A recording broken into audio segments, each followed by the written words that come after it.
Добрый вечер, дорогие друзья. Спасибо за то, что вас сегодня так много. Мы начинаем образовательную программу, приуроченную к выставке Пикассо и Хохлова. Эту выставку, как вы, наверное, знаете, Пушкинский музей делает в сотрудничестве с двумя замечательными организациями. Это Национальный музей Пикассо в Париже и фонд Альмены и Бернара Пикассо в поддержку искусства. И сегодня первую лекцию, посвященную этой выставке, прочтут два представителя этого музея. Я очень рада их представить. Это Бернар Руис Пикассо, сооснователь и сопредседатель фонда Альмены Бернара Руис Пикассо в поддержку искусства, один из кураторов этой выставки, и также, как, в общем, видно из фамилии, внук Пабло Пикассо и Ольги Хохловой. И второй наш замечательный лектор – это Эмилия Филиппо, главный хранитель Национального музея Пикассо в Париже и также куратор этой выставки. Начнем.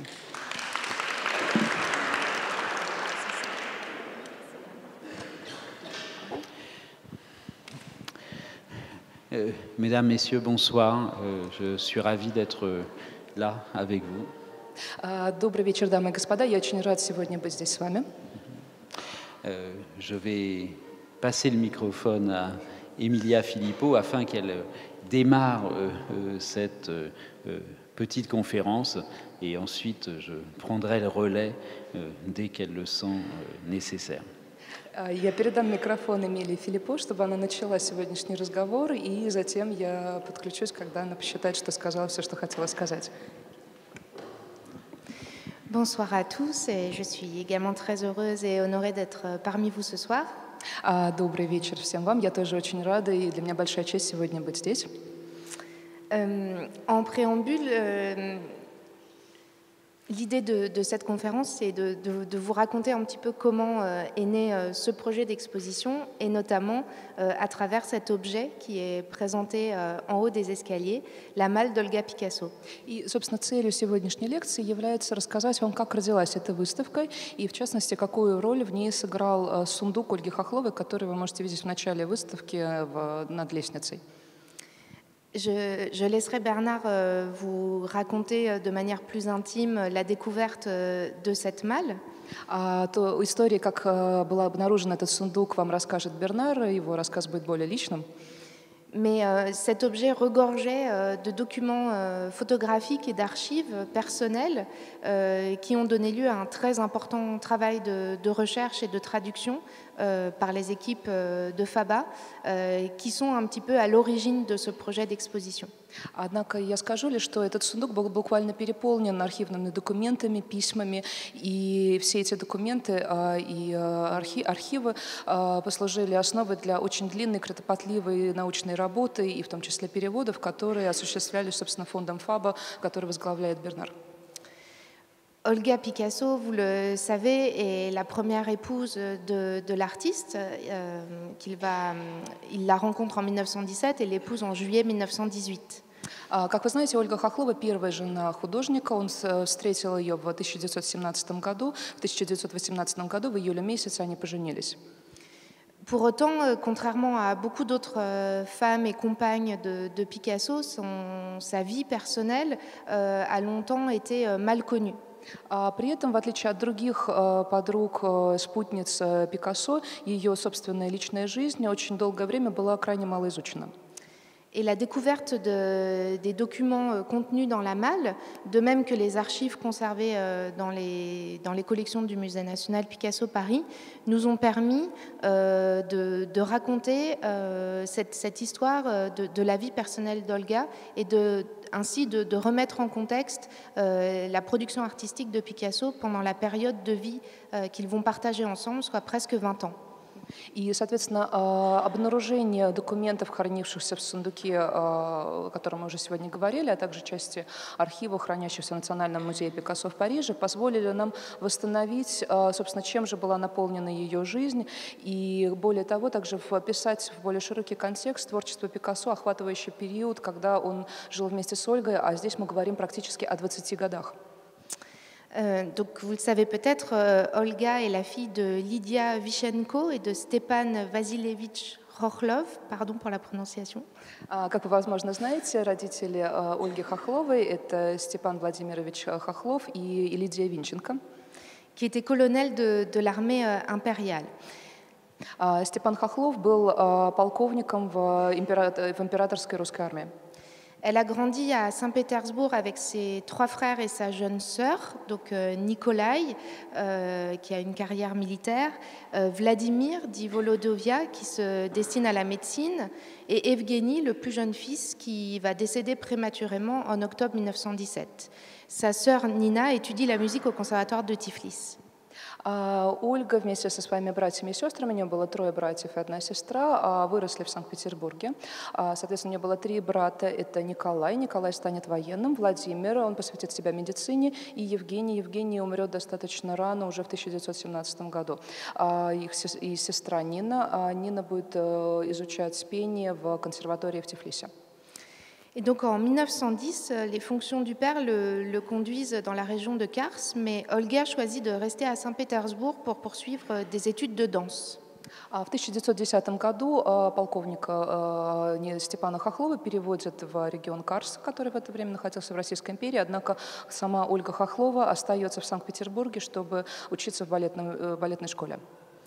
Elle passe donc une audition et intègre dès 1911 la prestigieuse et innovante troupe des ballets russes créée et dirigée par Serge Diaghilev depuis 1909. В 1911 году она успешно проходит конкурс, и ее принимают в труппу русских балетов Дягилева. Это очень престижная и авангардистская труппа того времени, которая была основана Дягилевым за 2 года до того, в 1909.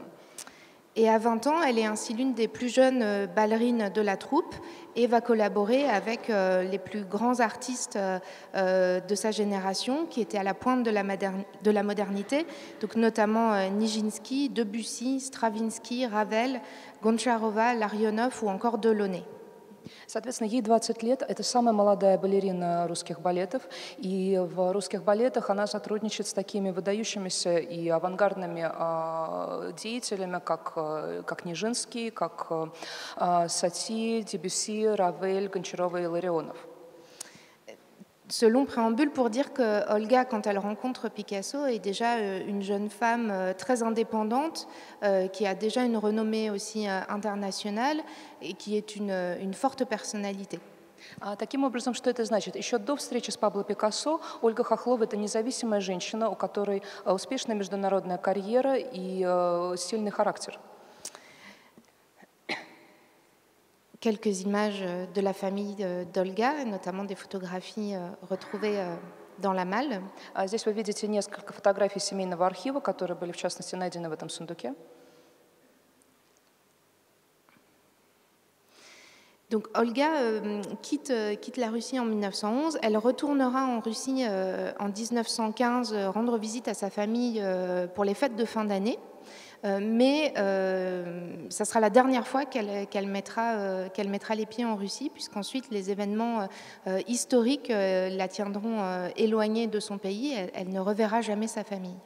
Итак, в 1911 году Ольга Хохлова уезжает из России, однако она вернется в 2015 году, чтобы отпраздновать вместе с родственниками Новый год. Это последний ее приезд в Россию. После этого исторические события помешали ей вновь вернуться в Россию.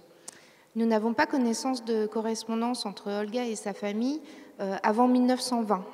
До нас не дошли следы переписки между Хохловой и ее семьей, относящиеся к периоду до 1920 года. Donc, l'exposition suit un parcours chronologique, mais grâce aux documents d'archives et aux photographies, ce qu'on a essayé de montrer, c'est comment finalement les représentations qu'en donne Picasso dans son œuvre peuvent être relues à l'aune de cette histoire personnelle qu'on ignorait jusque-là. Наша выставка построена по хронологическому принципу, при этом благодаря вновь открытым архивам мы можем показать, как бы переинтерпретировать творчество Пикассо в свете этой новой истории, открывшейся в архивах. Et notamment donc, dans ce portrait très fameux d'Olga dans un fauteuil de 1918, l'année du mariage avec Picasso. Здесь вы видите знаменитый портрет Ольги в кресле, создан в 1918 году, когда они поженились. On pourrait parler assez longuement de la tradition classique, de l'héritage de Ingres, aussi du rapport à la photographie. On voit ici que Picasso a travaillé d'après une photographie. Здесь можно достаточно долго говорить о классическом наследии, о влиянии Энгра, также о работе с фотографией. Как вы видите, для создания этого портрета Пикассо пользуется фотографией. Mais on voit aussi cet air très mélancolique d'Olga qui va vraiment irriguer toute la production de Picasso et tous les nombreux portraits qu'il va faire de cette femme jusqu'au milieu des années 20. Но здесь вы видите, что вид Ольги, ее взгляд очень меланхоличный, весь ее образ, и эта меланхоличность будет характерна для всех ее портретов в творчестве Пабло Пикассо вплоть до середины 20-х годов. Quelques exemples ici. Еще несколько примеров этому.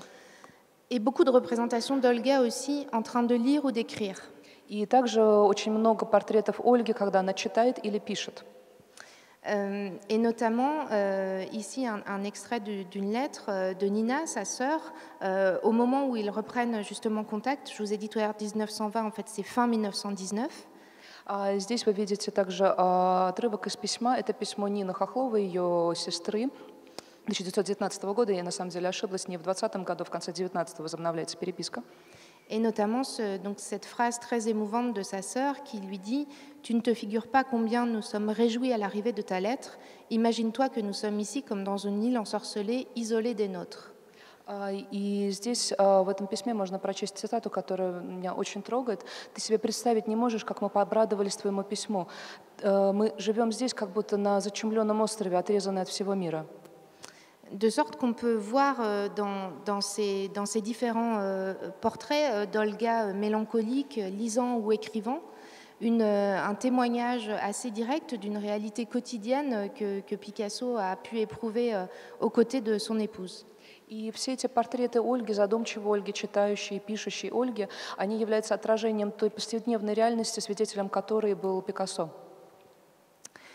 L'exposition poursuit le parcours chronologique avec une section intitulée Changement de décor. Наша выставка продвигается хронологически. Следующий раздел называется «Смена декораций». Qui est un petit jeu de mots par rapport à l'implication de Picasso auprès de Serge de Diaghilev dans les ballets russes.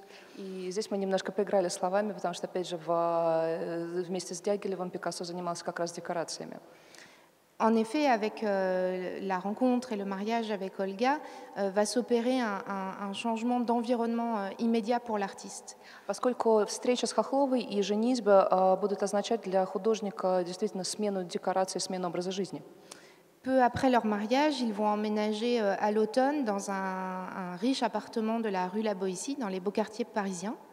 Вскоре после свадьбы, осенью, они переедут в новую квартиру в очень престижном квартале Парижа на улице Боисси. Tout près de la galerie Rosenberg, qui deviendra le marchand de Picasso et qui concourra à étendre sa notoriété internationale. Эта квартира располагалась буквально в соседнем здании от галереи Пьера Розенберга, который станет маршаном Пикассо и который будет очень способствовать тому, что репутация с Пикассо будет расширяться во всем мире. Depuis son arrivée à Paris en 1904, enfin du moins son installation définitive, Picasso a occupé différents ateliers dans la capitale. В 1904 году, когда Пикассо окончательно основался в Париже, он жил в различных художественных мастерских. Mais il a commencé de façon très modeste avec ce fameux atelier du bateau Lavoir sur la butte Montmartre, dans des conditions de pauvreté extrêmes. И вначале он жил в мастерских Бато Лавуар на Монмартре в крайней бедности и стесненных обстоятельствах. Et on mesure bien avec ce changement d'environnement, le changement aussi de l'entourage artistique immédiat de Picasso. Il ne va plus fréquenter les amis poètes de l'avant-garde et de cette période bohème telle que Apollinaire, qui est décédé en 1918, ou bien Max Jacob, mais maintenant les grands de ce monde qui gravitent autour de Diaghilev, notamment, vous voyez ici, Cocteau ou encore Éric Satie. И таким образом перемены в месте обитания также приведут и к переменам круга общения, потому что теперь Пикассо уже общается не с богемой, не с поэтами Монмартра, такими как Аполлинер. Хорошо, да, Аполлинер уже умер к этому времени, в 18 году. Он перестает общаться, например, с Максом Жакобом. Вместо этого он общается с крупнейшими артистическими фигурами того времени, такими как Сати или Кокто, которых можно увидеть на вот этом рисунке. Contraste pardon, ça c'est une vue d'Olga à la Mimoseraie, à Biarritz, dans la villa qui leur a été prêtée à l'occasion de leur voyage de noces. Здесь вы видите фотографии Ольга Хохлова во время свадебного путешествия в Биарриц. Это вилла их друзей, где им дали пожить. Ce qui est intéressant de noter, c'est la coexistence dans le travail de Picasso dans ces années-là, d'un langage qu'on a pu qualifier de classique, plutôt figuratif, et de ce style cubiste synthétique qu'il met au point à partir de 1912. И здесь интересно отметить, что одновременно присутствует и произведение такого более неоклассического стиля, и произведение в стиле синтетического кубизма, на котором он занимался с 1912 года. Mais ce que je voulais vous montrer, c'est le contraste saisissant entre le lieu de vie de Picasso, là on est au premier étage de l'appartement de la rue La Boétie, et son espace personnel qui est un étage au-dessus, qui est celui de son atelier, encombré de quantité de toiles et avec beaucoup de tous ces instruments à terre qui sont vraiment le lieu de Picasso lui-même. И что я хотела показать, это тот контраст, который вы увидите, сейчас переведу, между его квартирой на первом этаже, в такой престижной, буржуазной, может быть, немножко квартирой, и его личным пространством, этажом выше, где находилась его мастерская, заполнена какими-то инструментами, атрибутами и совершенно такая дезорганизованная. Et vous notez la présence d'Olga aussi, qui est sur la toile représentée dans le dessin. То есть это было его личное пространство. Здесь, опять же, вы видите изображение Ольги, в частности, его портреты на мольберте. Toujours cette même idée de la coexistence du style pour sortir d'un a priori qui serait celui du passage au classicisme sans retour et avec un reniement de son langage cubiste. И еще один пример того, что стили продолжают жить одновременно в творчестве Пикассо, что период Ольги – это не период отказа от кубизма. Et puis, on ouvre le chapitre de la maternité, puisque vous le savez, Olga est la première femme avec laquelle Picasso va avoir un enfant, un unique enfant, Paul, qui va naître en février 1921. И следующий раздел нашей выставки – это материнство. Как вы знаете, Ольга – это первая женщина, которая подарит Пикассо ребенка в феврале 1921 года. У них родится их единственный сын Поль. Ça donne lieu à beaucoup d'œuvres cette année-là de maternité, notamment cette très belle toile où on voit les formes beaucoup plus massives, sculpturales. Этот факт материнства станет источником множества образов материнства, в частности, вот это полотно, которое представлено на выставке. Здесь вы видите такие очень массивные скульптурные формы. Qui sont sans doute un écho au séjour de Picasso à Fontainebleau à l'été et à cette familiarité avec la Renaissance française visible au château. Возможно, это является отзвуком поездки в Фонтенбло, где они провели лето, и где Пикассо смог познакомиться с французским Ренессансом. Mais aussi à l'héritage d'Auguste Renoir, qui est aussi représenté cette année-là par Picasso et à ses grandes baigneuses tardives.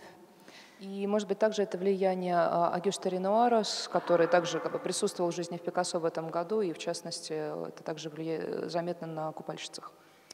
Nous présentions à Paris quelques documents d'archives dans cette section pour montrer aussi toute la difficulté que ça a pu être pour Olga de vivre cette maternité loin de sa famille. В Париже мы показывали часть архивов в этом разделе, которые показывали, как сложно Ольге было переживать этот период материнства, находясь вдали от своей семьи. Et nous avons ici un extrait d'une lettre de la mère de Picasso à Olga. Здесь представлен отрывок письма матери Пикассо Ольге, qui va occuper une place très importante du fait de la distance de la propre mère d'Olga. И Доня Мария будет занимать очень важное место в жизни Ольги, потому что ее собственная мать очень далеко.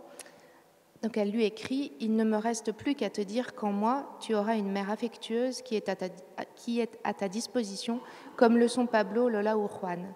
Dès aujourd'hui, je sens que j'ai une autre fille. Ты должна, мне остается только сказать тебе, что во мне ты найдешь преданную мать, и что мы всегда в твоем распоряжении. И я, так же, как и Пабло, Лола и Хуан. И с сегодняшнего дня я чувствую, как будто ты моя новая дочь. Comme souvent chez Picasso, le biographique et l'intime se mélangent avec la grande tradition picturale. Как очень часто бывает у Пикассо, его собственная повседневная жизнь и эмоции соединяются с живописной традицией. Et on voit ici une scène de famille au bord de la mer assez universelle. И здесь мы видим сцену, это семья на берегу моря, это очень универсальная сцена. Pour autant, si vous regardez bien le visage de l'enfant qui est en train de chatouiller l'oreille de son père, При этом, если вы внимательно посмотрите на лицо мальчика, который теребит волосы отца, vous reconnaissez les traits de Paul enfant qu'on voit ici dans ce très beau dessin de la Faba. вы увидите, что у него те же черты, что и у Поля на этом рисунке из собрания Фабы. Nous poursuivons le parcours avec une série d'œuvres consacrées à Paul, évidemment. Мы продолжаем нашу прогулку по выставке. Следующий раздел посвящен изображениям Поля. Que nous mettons en regard des lettres qu'Olga reçoit de sa mère. И мы вписываем в контекст тех писем, которые получает Ольга от своей матери. Dans celle du 5 mai 1923, Lydia écrit à Olga « J'ai reçu ta lettre avec la photo de mon cher petit Polo et je m'en suis réjouie, tu es ma fille bien-aimée. » В 23 году Лидия пишет Ольге, что «Я получила от тебя фотокарточку с моим дорогим Полем. Ты не представляешь себе, как я была рада. Ты моя самая любимая дочь». On souhaitait aussi faire trouver des preuves de l'influence directe de ces correspondances que recevait Olga dans l'œuvre de Picasso, et le tableau de Paul dessinant est un bon exemple. Мы также пытались, анализируя архивы, найти прямое влияние тех писем, которые получала Ольга Хохлова, на произведение Пикассо, и как раз произведение, рисующее Поле, является прекрасным примером этому. Dans une lettre collègue, son cousin adresse à Paul, il remercie Paul de lui avoir envoyé un dessin représentant un cygne. В одном из писем Олег, племянник Ольги Хохловой и, соответственно, двоюродный брат Поля, пишет Поле, что он благодарит его за присланный рисунок, изображающий лебедя, журавля. Et si vous regardez avec attention, on peut voir les traits d'un oiseau dans ce tableau où mon père est en train de dessiner, qui est une preuve formelle de la représentation de la vie quotidienne de Picasso dans son œuvre. И если внимательно посмотреть на это произведение, то можно увидеть, что мальчик, мой отец, который на нем изображен, рисует птичку. То есть это такое буквально формальное доказательство того, что произведение Пикассо является прямым отражением его повседневной жизни. Ici, un Paul en Pierrot qui fait écho à quelques films qu'on présente également dans l'exposition. Здесь вы видите портрет Поля в образе Пьеро. Это отзвук нескольких фильмов, которые вы можете видеть на выставке. Dans lesquels on voit Paul déguisé précisément avec ce costume de la Commedia dell'arte, qui est un monde dont Picasso est familier et qu'il représente dans son œuvre depuis 1905. В этих фильмах вы как раз-таки увидите Поля в костюме Пьеро, в костюме героев комедии дель-арте, и это тот мир, который очень хорошо знаком Пабло Пикассо и который он изображает в своих произведениях, начиная еще с 1905 года.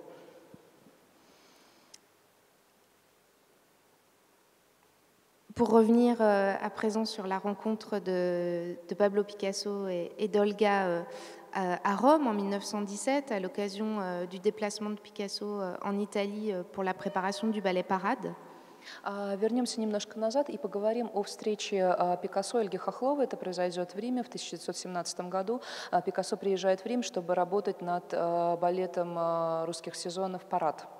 Cette très belle photographie du couple où on voit une Olga resplendissante, souriante et un Picasso très fier d'être à côté d'elle. Здесь мы видим прекрасные фотографии этой пары, такая жизнерадостная, сияющая, улыбающаяся Ольга и Пикассо, который, очевидно, очень горд тем, что находится рядом с ней.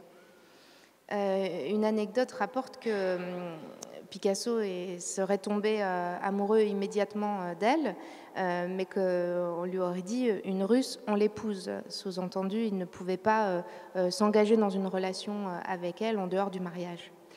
Есть такой анекдот, что когда Пикассо влюбился в Хохлова, это была любовь буквально с первого взгляда, Дягилев сказал ему, что на русской женится. То есть как бы подразумевая, что отношения с русской невозможны вне брака.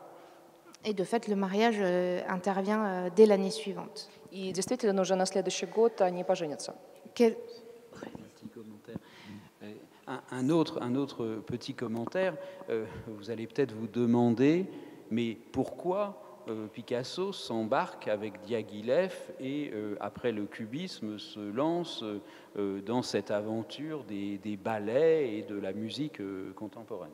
Небольшое отступление. Вы, наверное, задаете себе вопросом, почему после кубизма Пикассо неожиданно решает заняться балетом и присоединяется к русским сезонам Дягилева. Mais il faut se souvenir, comme le mentionnait Emilia précédemment, que Picasso et la Russie, c'est une histoire qui commence bien avant sa rencontre avec Diaghilev et les ballets russes, mais avec notamment, grâce à son marchand Kahnweiler. Но здесь, как уже упоминала вскользь Эмилия, нужно помнить о том, что отношения Пикассо и России начинаются задолго до встречи с Хохловой, задолго до встречи с Дягилевым. Они начинаются еще во времена, когда его маршаном был Kahnweiler. Qui a notamment comme très grand client deux collectionneurs russes très connus, ainsi que d'autres amis artistes russes qui vivaient à Paris et qui travaillaient à Paris au début des années 1910. И среди клиентов Kahnweilera были два крупнейших российских коллекционера, Щукин и Морозов, и также среди его друзей было множество русских художников, которые работали в Париже в начале 1910-х годов. Je veux sous-entendre par là que la décision de Picasso d'aller à la recherche de nouvelles formes d'expression après un cubisme plus radical est un processus de maturation qui a certainement débuté dès la fin des années 1900. И таким образом я хочу сказать, что решение Пикассо перейти к каким-то новым формам выразительности после радикального кубизма – это путь к зрелости художника, и он начал зарождаться еще в конце десятых годов. Et pour renforcer ce que vous venez de dire, Bernard, en effet, il ne faut pas oublier que dans le ballet parade, les costumes des managers sont des costumes cubistes. И опять же, при этом стоит помнить о том, что некоторые из костюмов в балете «Парад» — это вполне себе кубистические костюмы. On a ici à présent un dessin de Cocteau assez amusant où on voit Picasso en train de séduire Olga.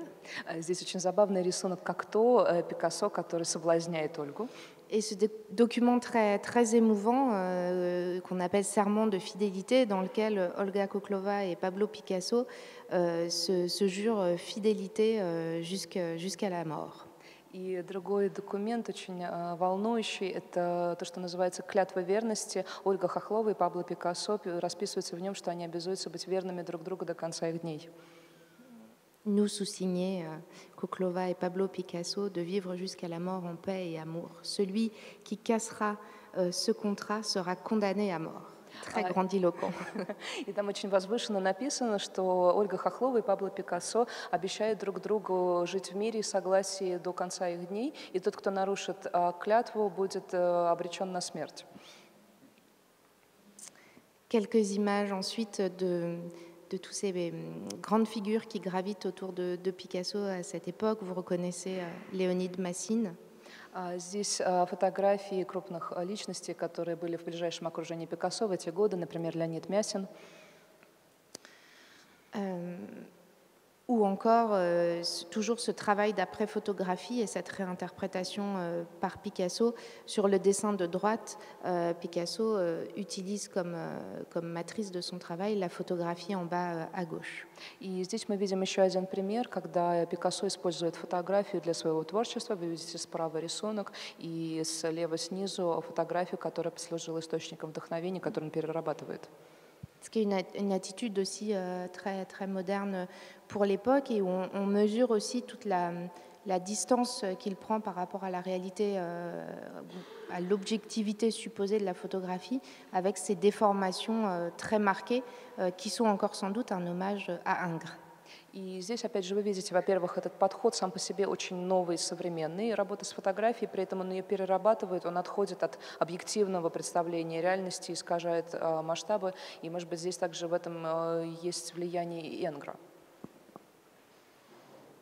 Nous arrivons ensuite à cette métamorphose de la figure d'Olga dans le travail de Picasso. И мы переходим в новый раздел метаморфоза, которая происходит с образом Ольги в творчестве Пикассо. Oui, cette photo me parle puisque c'est une propriété, la propriété de Boisgeloup où Picasso va faire de la sculpture, que cette photo a été prise. Да, эта фотография мне очень о многом говорит. Здесь она была сделана в поместье Boisgeloup в Нормандии, где работал Пикассо, у него была там скульптурная мастерская. Oui. Et on y voit un célèbre, le fondateur de la collection du musée de Prague, Vincent Kramar, qui est debout, Olga, Georges Braque, son épouse, et mon père. И на этой фотографии мы видим основателя Пражского музея Виктора Крамера, также Ольгу Хохлову, Жоржа Брака с женой и моего отца.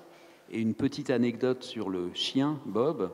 Une fois, une femme de la bonne société est venue avec un tout petit chien et, pour rendre visite à Picasso, et Bob, le chien, a avalé tout cru le petit chien de la dame.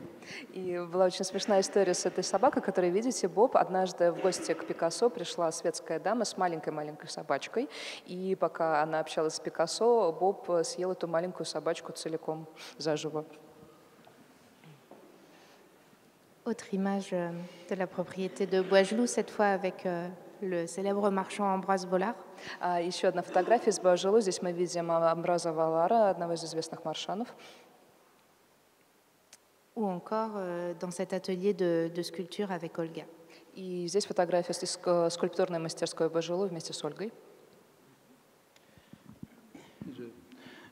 Je peux ajouter aussi qu'à la date de cette photographie en 1931, Olga avait, comme beaucoup de femmes qui ont de l'intuition, déjà noté dans son carnet d'adresses l'adresse où Picasso se rendait pour rendre visite à sa jeune maîtresse Marie-Thérèse. И я хотела бы здесь отметить, дата этой фотографии – это 1931 год. 1931 год Ольга Хохлова, как и многие женщины в ситуации, она подозревает, что что-то не то, и она увидит в записной книжке Пикассо адрес, часто повторявшийся, это адрес, куда Пикассо ходил, чтобы встречаться со своей новой любовницей Марией Терезой Вольтер. Marie-Thérèse Walter, en effet, c'est une toute jeune femme que Picasso rencontre en 1927 et qui va bouleverser la vie de Picasso, mais aussi celle d'Olga. Мария Тереза Вольтер была совсем юной девушкой. Пикассо встретит ее в 1927 году, и она изменит очень сильно жизнь не только Пабло Пикассо, но и Ольги Хохловой. C'est une passion dévorante et Picasso va avoir une relation adultérine avec Marie-Thérèse dès 1927, relation qui aboutira à la naissance d'une fille, Maya, en septembre 1935. Между Пикассо и Терезой вспыхивает всепоглощающая страсть, и на протяжении многих лет Пикассо будет состоять в этой связи с Марией Терезой вне брака. В 1935 году у них родится дочь Майя. Et comme le disait Emilia, Olga ne recevait plus aucune nouvelle par correspondance depuis la fin des années 29-1930, donc elle se trouvait dans un moment extrêmement violent dans lequel elle était au courant de cette relation adultérine et aussi sans aucune nouvelle des quelques membres supposés survivants de sa famille. И, как уже упоминала Эмилия, примерно в это же время, в 29-30 году, практически прерывается переписка Ольги Хохловой с ее родственниками. Таким образом, в это время она переживает очень тяжелую ситуацию. С одной стороны, она понимает, что ее муж изменяет ей с другой женщиной, и с другой стороны, у нее нет контакта с семьей, и она до сих пор не знает судьбу некоторых из родственников, которые даже не знали, живы они или погибли. Et je crois même que c'est en 1927 qu'Olga va apprendre le décès de sa mère. la même année. И вот в том же 27 году, когда Пикассо встречает Марию Терезу Вольтер, Ольга узнает о смерти матери Лидии. Et pour autant, Olga demeure très présente dans les photographies et dans les films que Picasso réalise à cette époque-là. On la voit à Boisgeloup. Donc la relation se détériore, mais persiste malgré tout. При этом в фотографиях и фильмах того времени Ольга очень часто на них присутствует. То есть, да, их отношения Ольги и Пикассо, они ухудшаются, но тем не менее они сохраняются. Et de la même manière, sa représentation dans l'œuvre de Picasso, loin de disparaître, va perdurer, mais se transformer, se métamorphoser, pour dire aussi l'évolution de la nature de leur relation. И образ Ольги в творчестве Пикассо, в живописном и графическом, он также никуда не пропадает, он остается там, но при этом он переживает огромную трансформацию, которая отражает изменение их отношений. Nous ne sommes plus ici évidemment devant un portrait traditionnel d'Olga. Il n'y a plus aucune idéalisation du modèle. А здесь, разумеется, мы видим отнюдь не классический портрет Ольги, здесь нет никакой идеализации модели, как это было в конце 10-х годов. On peut néanmoins y voir une évocation d'Olga, et notamment dans la pose des pieds qui ferait écho à la pointe de la ballerine qu'elle était. Но, тем не менее, мы можем все еще узнать в этом изображении Ольгу. В частности, если мы посмотрим на ее ноги, то мы видим, что эта поза, она напоминает позу балерины на пуантах. Ольга Хохлова была балериной. Mais la figure ici devient repoussoire avec ses membres déliquescents, ses formes molles, ses couleurs criardes. Однако он фактически очень сильно искажает и делает практически отвратительной ее фигурой. Мы видим эти какие-то текущие формы и яркие кричащие цвета. Et on pourrait y voir une sorte de cri de douleur, mais aussi une évocation de ce drame intime qui se noue dans la vie du couple. И здесь мы можем видеть такой крик боли, но также и отражение той драмы, которая происходит в личной жизни этой пары. Oui, ou même de hurlements et de crises profondes de la part d'Olga. Да, здесь можно видеть такой настоящий вопль, отражение того глубокого кризиса, который переживает Ольга. Mais si on remet le film de l'œuvre de Picasso, on se souvient comment il est le créateur du cubisme avec Georges Braque dans cette трансформация de notre perception des choses. Ну, если мы вспомним, как бы пройдемся по творчеству Пикассо в целом, мы вспомним, что Пикассо вместе с Браком — это создатель кубизма, то есть того направления, которое изменяет наше восприятие реальности. Et cette relation amoureuse, cette vie avec Olga, qui se développe et s'alimente dans ce drame, transforme l'œuvre de Picasso radicalement. И та драма, которую переживает Пикассо, она, с одной стороны, там происходит в его жизни, но она подпитывает его творчество и приводит к трансформации его собственного творчества. Mais il met surtout en place un système qui est une très bonne définition de l'art moderne, car il exprime lui-même ses propres émotions, car si c'est la représentation d'Olga, il en est lui-même en partie responsable, et il nous le donne à tous comme image et comme message. И то, что делает сейчас Пикассо, он создает фактически систему, собственно, этого искусства нового времени, потому что он прямо выражает свою эмоцию на холсте. И если здесь мы видим Ольгу, вместе с тем мы видим здесь и выражение Пикассо, мы видим образ человека, который понимает свою долю ответственности в происходящем.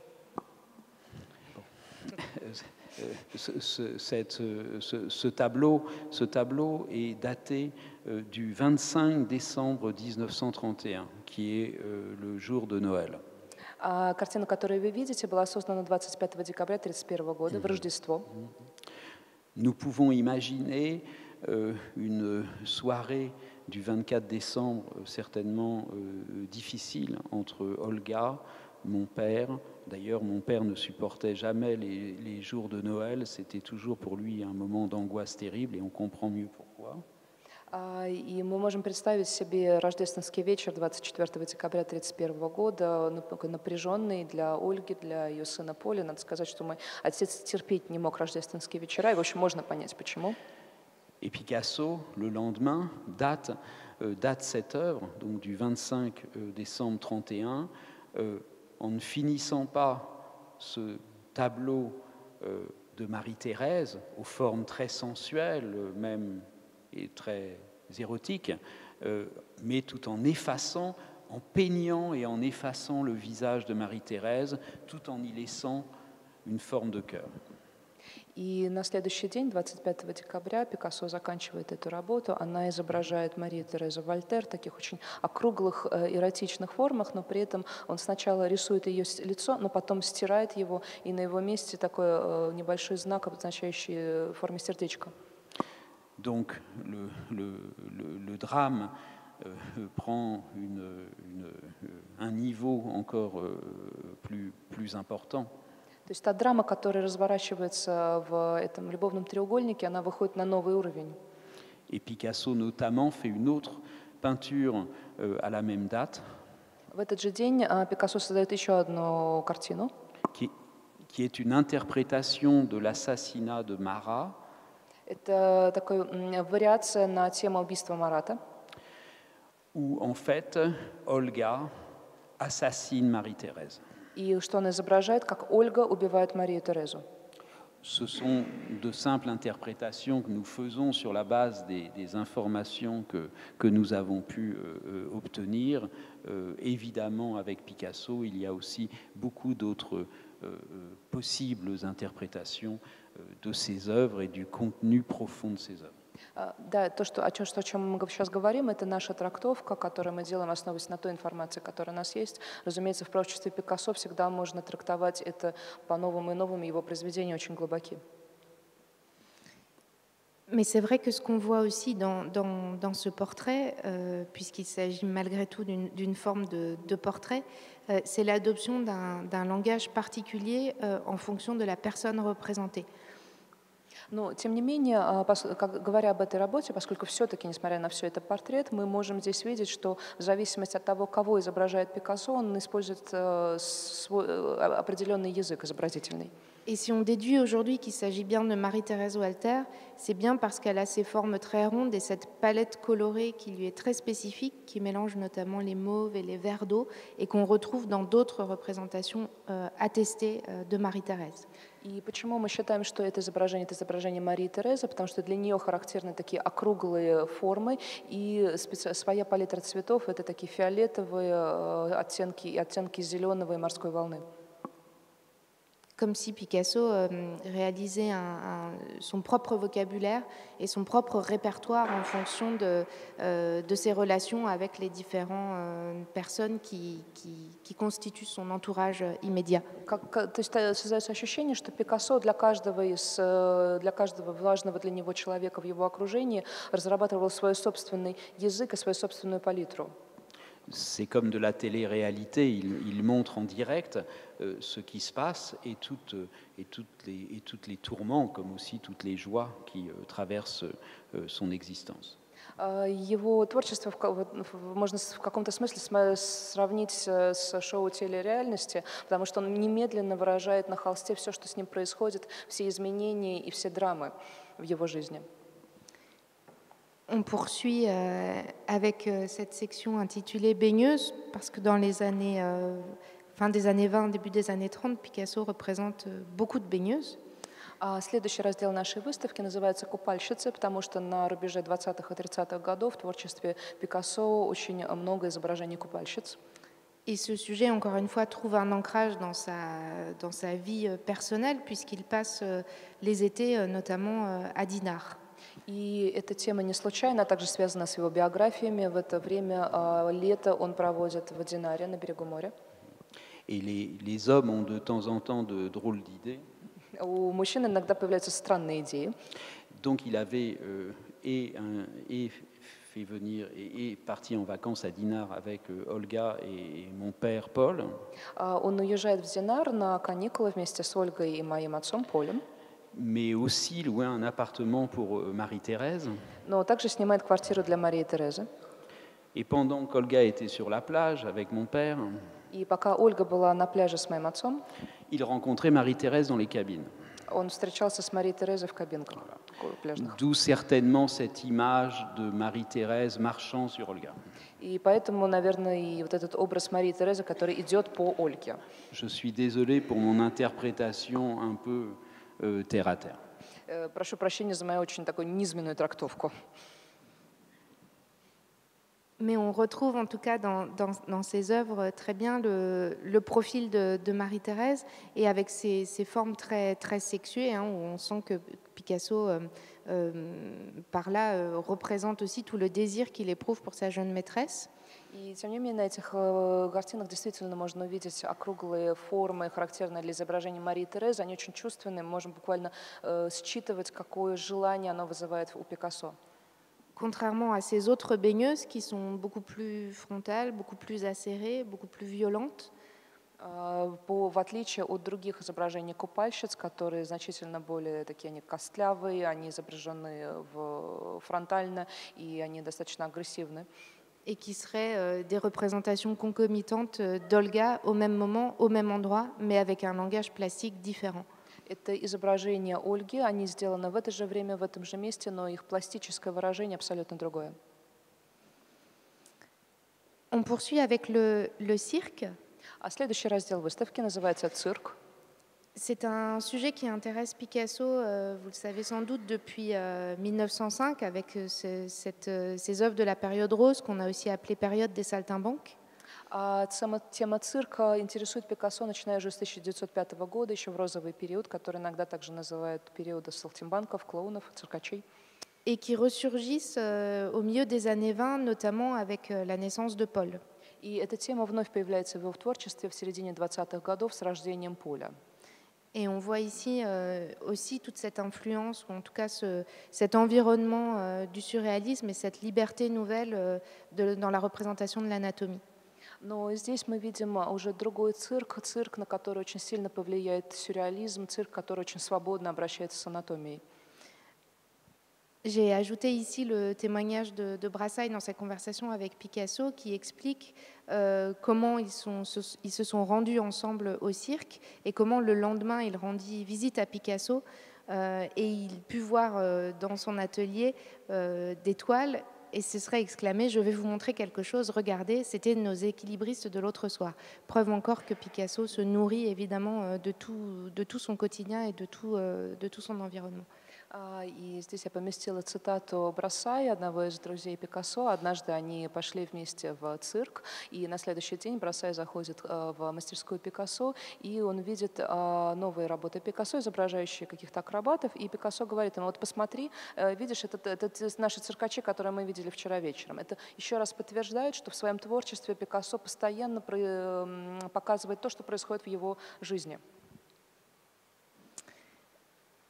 Dans l'atelier ensuite, другой раздел нашей выставки в мастерской. Avec cette très grande toile représentant l'artiste au travail. Эта картина очень большого формата изображает художника за работой. Dans lequel on a du mal à lire même le sujet tellement les lignes sont entremêlées. На этом произведении даже довольно сложно разглядеть сюжет картины, потому что все эти линии очень переплетены между друг другом. Et comment finalement le sujet de la représentation chez Picasso est indissociable du peintre lui-même et de sa réalité et de sa vie même. Однако то, что изображает Пикассо на своих полотнах, действительно, и эта картина одно из подтверждений этому, оно неотъемлемо соединено с фигурой самого художника и с его жизнью. C'est explicité plus tard dans des propos rapportés par Roland Penrose, l'un de ses premiers biographes. Позднее содержание этой картины будет разъяснено Роландом Пенроузом, одним из крупнейших исследователей Пикассо. Je le cite: dans le passé, j'ai refusé d'exposer pendant des années. Je ne voulais même pas qu'on photographie mes tableaux. Mais j'ai fini par comprendre que je devais exposer, me montrer nue. Cela demande du courage. Chaque tableau est une fiole pleine de mon sang. C'est avec cela qu'il a été fait. Пенроуз цитирует то, что сказал ему Пикассо. В прошлом я отказывался показывать, в течение многих лет я отказывался экспонировать свои произведения. Я не хотел даже, чтобы делали фотографии моих работ. Но потом я понял, что я должен их показывать, я должен показывать себя голым. И это требовало смелости. Каждая работа — это пробирка с моей собственной кровью. Именно так они создавались. Il y a en effet une identification pleine et entière entre l'artiste et l'homme qui nous autorise aujourd'hui à relire ses œuvres à l'aune de cette histoire personnelle avec Olga. И здесь мы видим некое свидетельство того, что художник и мужчина, человек, они неотделимы. И художник Пикассо дает нам как бы право интерпретировать, трактовать его произведения через его личную жизнь, его историю с жизнью с Ольгой Хохловой. Le baiser peut ainsi être vu comme cette expression de la rudesse de leur relation au début des années 30. Название этой картины «Поцелуй», и оно является одним из выражений той жесткости, которая была в их отношениях Пикассо и Хохловой в начале 30-х годов. On est plutôt face à une scène de cannibalisme plutôt qu'à un rapport amoureux.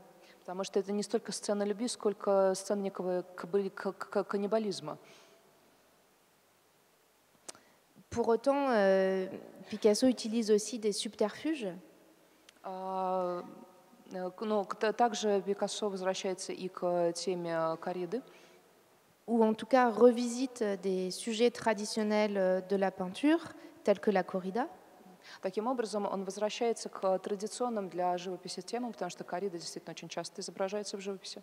Pour exprimer ces conflits intérieurs. И для чего он это делает? Чтобы выразить внутренние конфликты, которые в нем происходят. Et notamment dans la corrida en haut à gauche, si vous regardez bien, vous pouvez voir le profil de Marie-Thérèse Walter en femme torera. И, например, в корриде, которая находится слева, если вы внимательно присмотритесь, женщина Тореро, это профиль, имеет профиль Марии Терезы.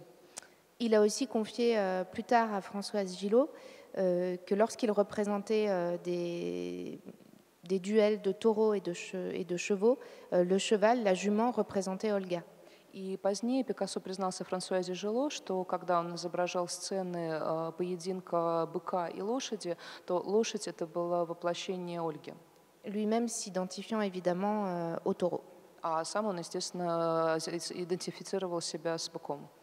On a donc cette représentation à trois qui exprime aussi cette relation à trois entre Olga, Marie-Thérèse et Picasso. И таким образом здесь мы видим эти сцены с участием трех персонажей, которые являются воплощением этого любовного треугольника Пикассо, Хохлова и Мария Тереза Вальтер. De la même manière, dans la crucifixion, on reconnaît des traces de la corrida, avec notamment la figure du picador en lieu et place de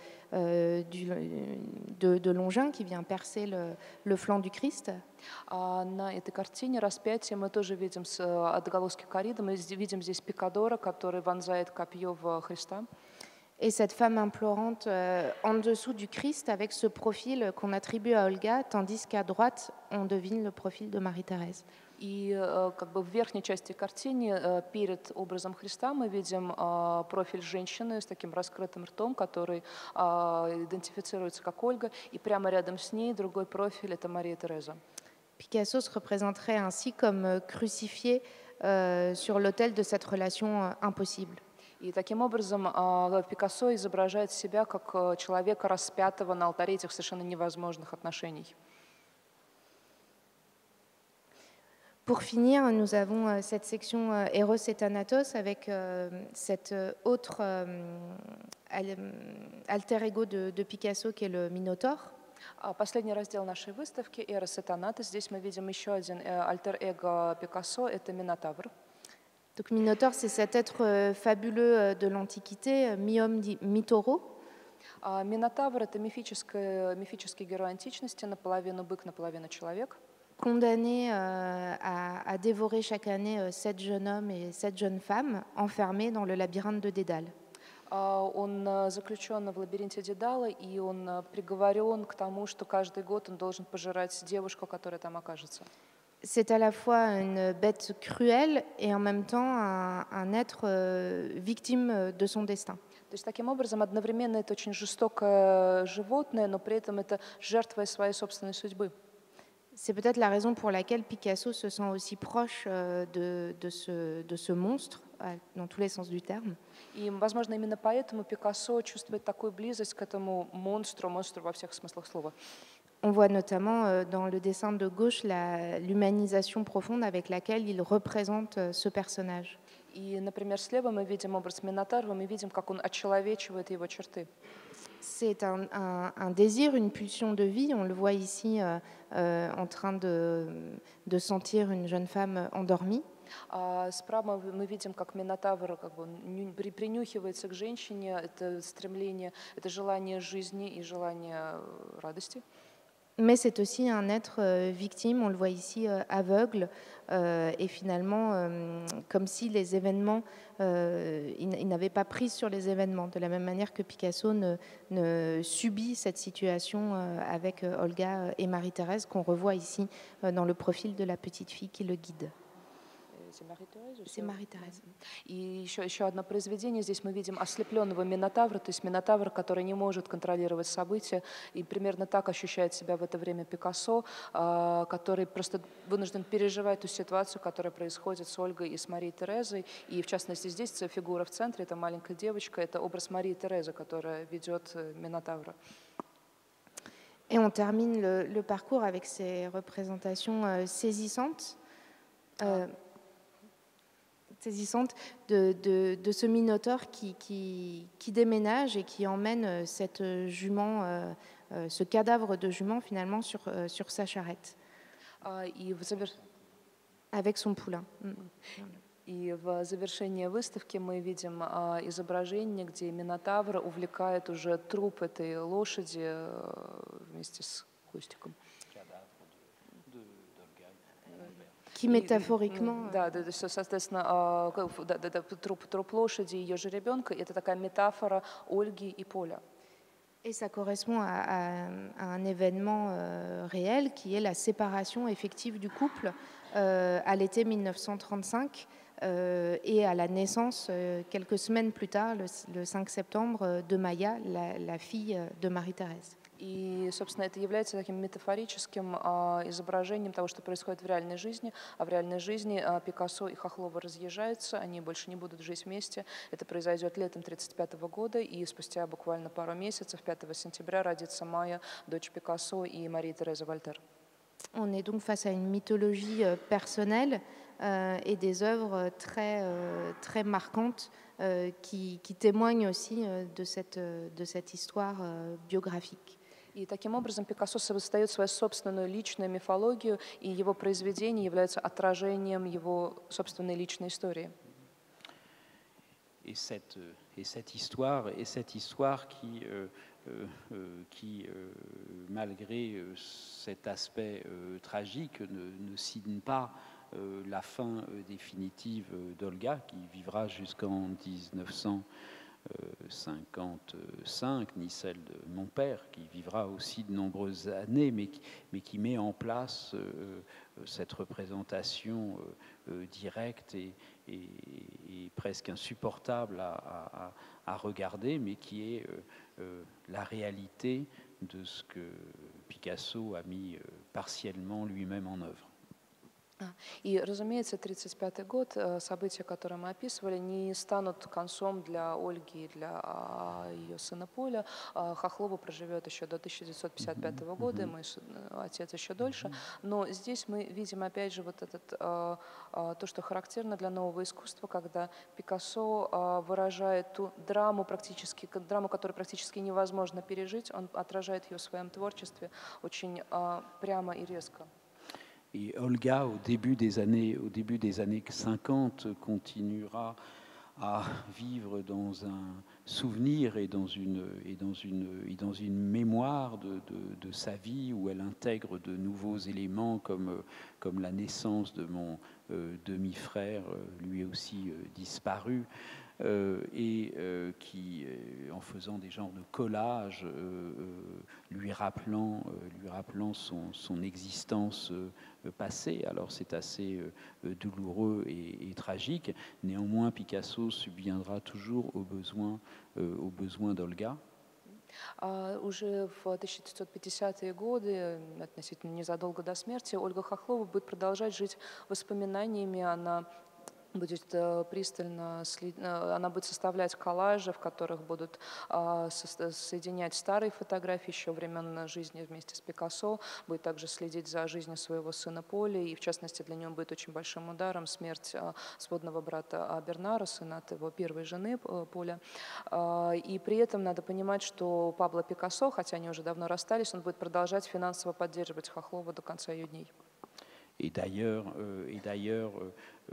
la pauvre Marie-Thérèse subira aussi un peu le même sort dès 1937, puisque Picasso rencontre Dora Maar, qui accompagnera la création du célèbre tableau Guernica. И при этом надо сказать, что с Марией Терезой Вольтер произойдет примерно то же самое, что и с Ольгой Хохловой. В 1937 году они расстанутся, потому что Пикассо повстречает Дору Maar. Именно с Дорой Maar он будет создавать знаменитую Гернику. Nous vous remercions pour votre attention et restons à votre disposition pour des questions éventuelles. Большое спасибо вам за ваше внимание. Если у вас есть вопросы, пожалуйста, задавайте.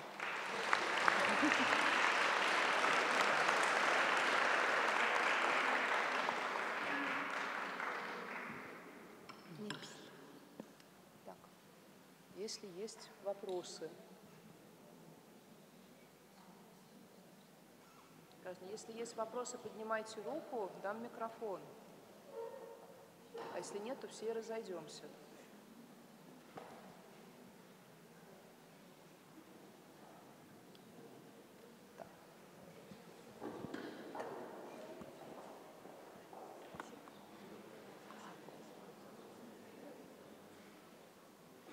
Bonsoir. Bonsoir. Avez-vous les tableaux préférés favorables dans cette exposition? Merci. Вопрос, соответственно, был, какая ваша любимая картина на этой выставке, если есть? Merci pour votre question. J'ai la chance de vivre et de travailler très régulièrement avec l'œuvre de mon grand-père. Et donc pour moi, c'est un travail de réflexion assez complet qui me permet de changer d'œuvre qui m'intéresse assez régulièrement. Ну, на самом деле, мне повезло в жизни, что я практически все время нахожусь в окружении произведений Пикассо и работаю с его произведениями, с его архивами. Это позволяет мне периодически как бы пересматривать свои отношения, и поэтому любимые произведения меняются. Mais dans le cadre de cette exposition, il y a un grand tableau qu'on a vu dans la présentation qui est une maternité, Olga dans toute sa beauté avec mon père dans les bras. Et aussi un des derniers dessins où on voit ce pauvre méchant minotaure traînant dans une charrette la dépouille de ma grand-mère et de mon père. Но если говорить о этой выставке, то, наверное, два самых любимых произведения. Одно — это образ материнства, вот эта монументальная, прекрасная Ольга, держащая на коленях моего отца. И другой — это рисунок, который показывали в самом конце. Вот этот такой бедный, несчастный, в общем-то, минотавр, который тянет на колеснице прах моей матери и моего отца. Еще вопросы?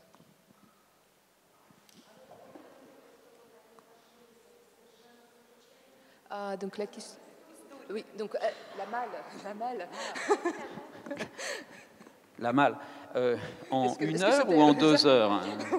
Вам версию в 1 час или в 2?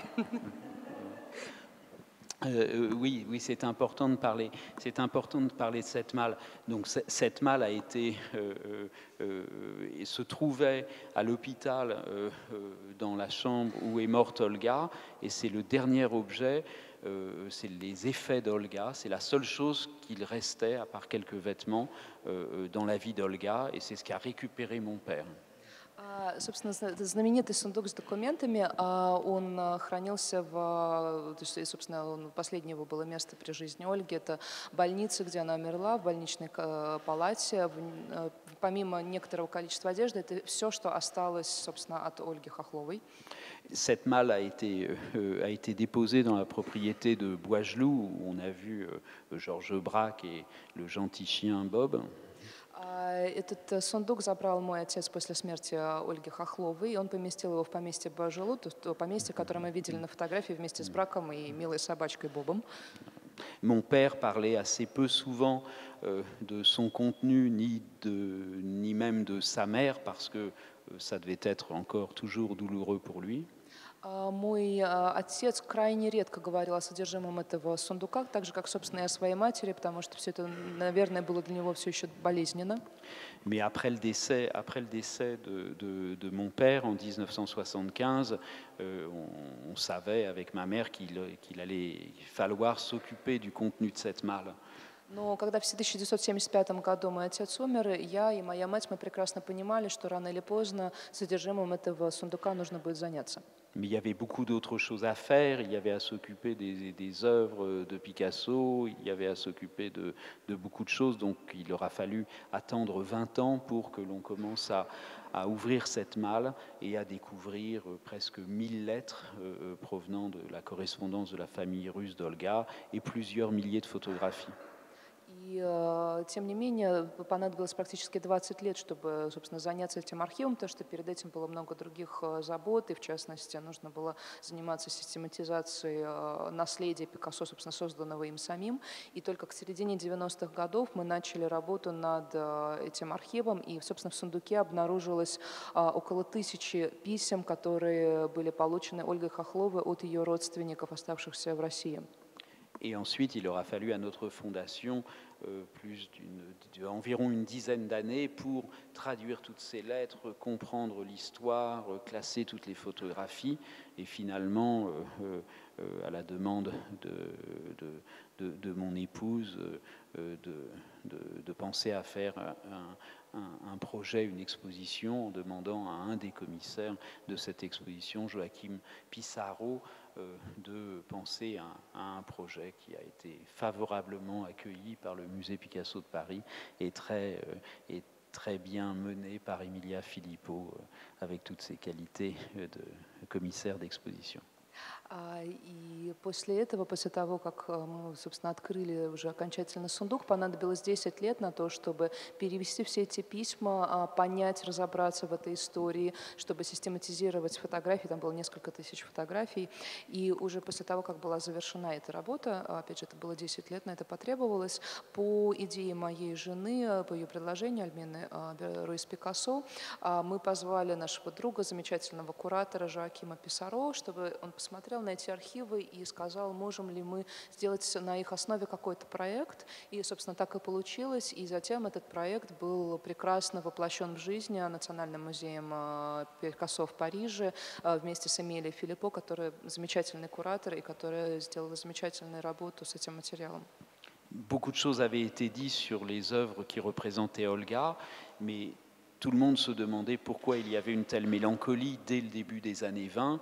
Et en fait, toutes les découvertes faites au niveau des archives et au niveau de ces classements de photos donnaient un peu plus d'éléments pour que les historiens de l'art, que je ne suis pas, puissent réfléchir à ce chaînon manquant dans l'histoire de l'art, de cette partie de l'œuvre de Picasso. И нужно отметить, что хотя, ну, как бы, в принципе, период творчества Пикассо, который пришелся на годы жизни с Ольгой, он достаточно хорошо известен, тем не менее, многие-многие годы было непонятно, почему Ольга Хохлова на всех портретах конца 10-х, начала 20-х годов столь меланхолична. И ответ на этот вопрос был найден только когда мы проанализировали архивы и поняли, что она переживала вот эту вот историческую драму того, что происходило с ее родственниками. И таким образом, как бы, мы смогли сделать, ну, в каком-то роде некое открытие в области истории искусства, что, безусловно, для нас большая честь.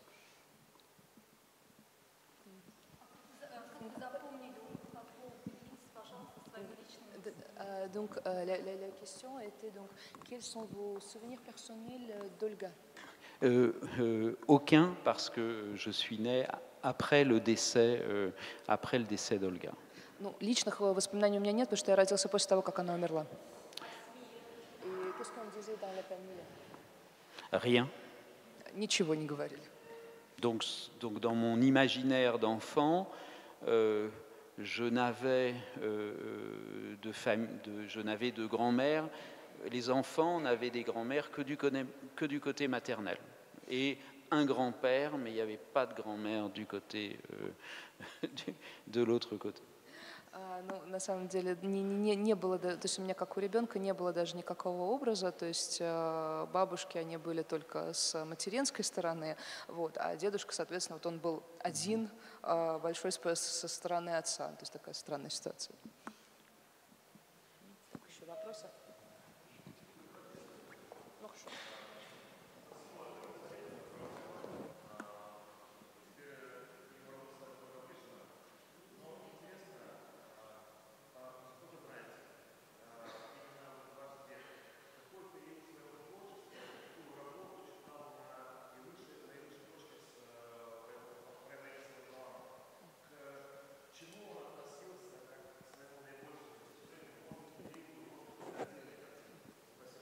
Donc, d'abord, merci beaucoup pour la conférence. Et donc la question est, est-ce que vous savez si Pablo Picasso considérait une période de son œuvre, peut-être une œuvre en particulier, comme une sorte d'apogée de la meilleure œuvre, du meilleure période de sa carrière artistique? Merci pour votre question, qui n'est pas facile d'y répondre. Спасибо за ваш вопрос, на него не так легко ответить. Ce que l'on a remarqué en étudiant les dizaines de milliers de dessins, les milliers de tableaux, То, что мы отметили, когда изучали десятки тысяч рисунков и тысячи живописных произведений, c'est que Picasso ne se répétait jamais. Il n'y a jamais deux œuvres identiques. Это то, что Пикассо никогда не повторяется. Нет двух, даже одной пары одинаковых произведений. Mais en revanche, un processus lui permettant de se réinventer et de réutiliser beaucoup de ses langages précédents. Но при этом у Пикассо есть процесс переработки того изобразительного пластического языка, который он использует раньше, как бы в изобретении себя заново. Qui lui permettait toujours de rebondir, comme Emilia le montrait, toujours en faisant des œuvres cubistes au moment où il faisait des œuvres soi-disant néoclassiques. И это позволяет ему периодически, как бы, ну, в некотором смысле возвращаться назад, отскакивать, как хорошо показывала Эмилия. То есть он, например, находится в неоклассическом периоде, это не мешает ему создавать кубистические произведения. Donc, comme une grande œuvre littéraire, ces œuvres, c'est une grande œuvre qu'il faut apprendre à lire et à découvrir de la même façon que nous-mêmes, au quotidien, nous essayons de nous comprendre et de comprendre un peu plus chaque jour qui nous sommes. Поэтому здесь, наверное, как, например, в литературе, для того, чтобы понять творчество Пикассо, нужно рассматривать его в его целостности. Или, наверное, можно сравнить, собственно, это с познанием самого себя. Мы каждый день пытаемся понять себя все лучше и лучше. Pour rebondir sur ce qui vient d'être dit, en effet, je pense qu'il faut considérer l'œuvre de Picasso comme un ensemble, dans un continuum. Возвращаясь к тому, что уже сказал Бернар, мне кажется, что творчество Пикассо нужно рассматривать как некое единое целое, как континуум. Et on a en ce moment à Paris l'exposition Picasso Bleu et Rose où on questionne justement cette histoire de la périodisation des différentes périodes dans l'œuvre de Picasso. И сейчас в Париже в музее Орсе проходит выставка «Голубой и розовый период», и она как раз, собственно, поднимает вопрос о том, что можно ли вообще периодизировать творчество Пикассо. Où on a notamment inscrit sur les murs cette citation de Picasso lui-même qui dit que c'est à l'abri de ces périodes bleues et roses qu'il a pu faire par la suite tout ce qu'il voulait. И в одном из залов мы разместили цитату Пикассо, которая говорит, что вот как бы находясь под защитой этого голубого и розового периода, он впоследствии смог делать все, что ему захочется. Comme si ces œuvres de sa première jeunesse, avant la révolution du cubisme, agissaient comme un paravent, quelque chose de protecteur qui l'autorise à toutes les destructions ultérieures. Как будто бы его произведения, созданные в юности, служили своего рода каким-то зонтиком, защитой, которая давала ему право и возможность дальше разрушить все. Et il a aussi dit qu'un tableau n'est pas une somme d'addition, mais une somme de destruction. Mais en parlant de ça, il a parlé de son propre travail. Donc il faut vraiment envisager son œuvre comme un millefeuille où on ne peut comprendre l'œuvre suivante qu'en regardant les couches inférieures. Et il y a eu à la fois cette cohérence et cette logique interne et ce renouvellement perpétuel qui est tout à fait fascinant dans son travail. И сам Пикассо говорил о том, что каждая его картина — это не сумма слагаемых, а наоборот сумма как бы вот маленьких разрушений. И, в принципе, его работы, их можно рассматривать, сравнить, не знаю, с пирожным «Наполеон», который состоит из множества слоев. Эти слои, они, с одной стороны, связаны с друг другом, с другой стороны, они друг с другом противоречат. И именно в этом, с одной стороны, сложность, с другой стороны, захватывающая особенность творчества Пикассо. Et on a la chance j'ai la chance et aussi avec mon épouse de rencontrer de nombreux artistes importants actuels et eux sont toujours étonnés parce qu'ils peuvent mettre certaines de leurs œuvres dans 3, 4 concepts différents d'exposition. Mais chez Picasso, on peut, pour certaines œuvres, les mettre dans 30 ou 40 expositions qui ont différents concepts. Мне по роду своей деятельности повезло, я хорошо знаком с многими современными художниками, и они часто удивляются, что их произведение его можно поместить там в контекст 3-4 совершенно различных выставок. Так вот, если мы говорим о Пикассо, то как минимум некоторые его работы можно совершенно спокойно вписать в контекст 30 или 40 выставок, настолько они многогранны. Еще вопросы? Если нет вопросов, тогда спасибо лекторам. Merci.